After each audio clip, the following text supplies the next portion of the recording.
so I'm back again for book review time, and this time I've got a double review for you.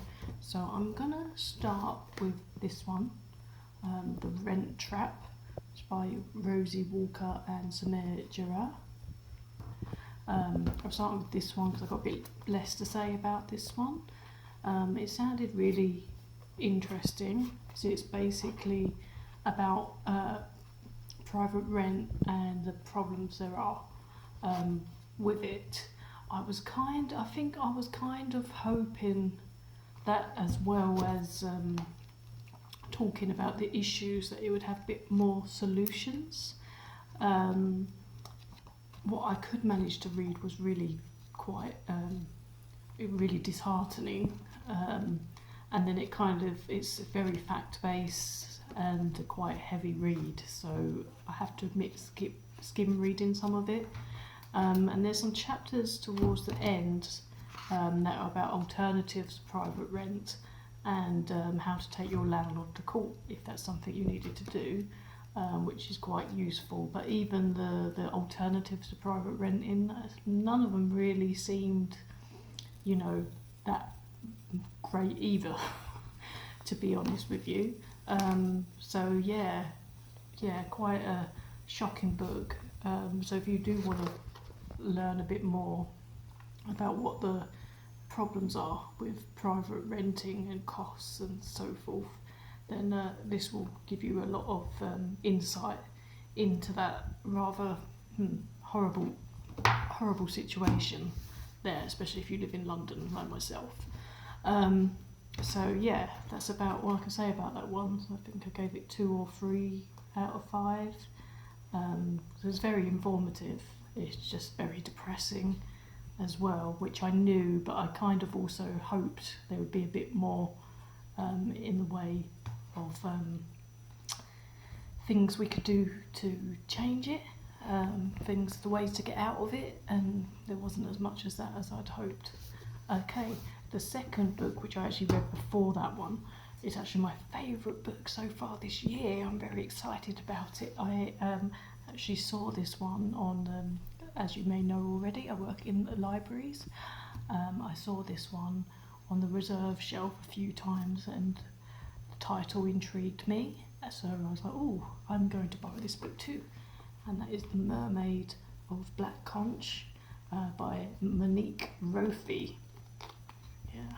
So I got it through my holds some time ago, and then because I was away for various reasons for a few weeks from work, this was some months back now, by the time I come back to collect the book, someone else had put a hold on it, so I had to return it, and then I've had to wait for it for ages again. But so this time I made sure when I got it, I was like, right, I need to get this read. But yeah, I really love this book. It's really good. I'm so glad that I put it on my to be read list. It's basically about a mermaid that gets found, and I think it's like on a Caribbean island. Yeah, Caribbean island. Initially, a young man sees her out there singing and stuff, and kind of really admires her and just plays his...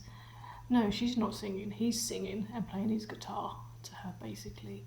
And at some point, some fishermen actually catch the mermaid, and unlike him, they hang her up and they start like abusing her, and obviously they're thinking about the money they could get for catching this mermaid. So the original guy finds out about it, David, he's called, and he manages in the dead of night to help her escape from there with plans to put her back in the ocean. However, in the process of him getting her ready to put back in the ocean, she starts turning back into a human woman, and then it kind of goes on to the situation of her integrating back as a woman, because it turns out she was cursed. She's very ancient, and she's been cursed by women in the past. She got cursed and that made her into a mermaid. So she can't even speak the language or anything, but they do all these things to try and integrate her back into society. And along the way, a bit of a love story happens as well. I'm not going to say too much more about it because I've already probably said quite a bit there. But yeah, it's really amazing. I really, really loved this book. It was really readable. I couldn't put it down. I had to keep picking it up because I just wanted to know what happened next. It's written so well. I really, really liked it, and it's a really interesting story, which it might kind of sound like a version of a Little Mermaid, but it's way more than that. It's way more than that. It's got themes of female jealousy, it's got themes of love. It's so much. And so this has got to be my book of the year. Mermaid of Black Conch, Monique Rofi. Just hold it there so you can see it. Yes, that is my favourite of the year so far. Fantastic. Absolutely love that one. So I think that's it for me, because if I say any more about this book, I'm just going to tell you the whole story, but it's so worth a read. It's so worth a read if you're into kind of there's kind of a love story, there's kind of a fantasy, it's lots of things. So check it out, and I will be back again soon. I've got more non-fiction coming up in the next review. Not sure if it'll be a double or not, we'll see. But yeah, so that's it for me for now. I'll see you next time.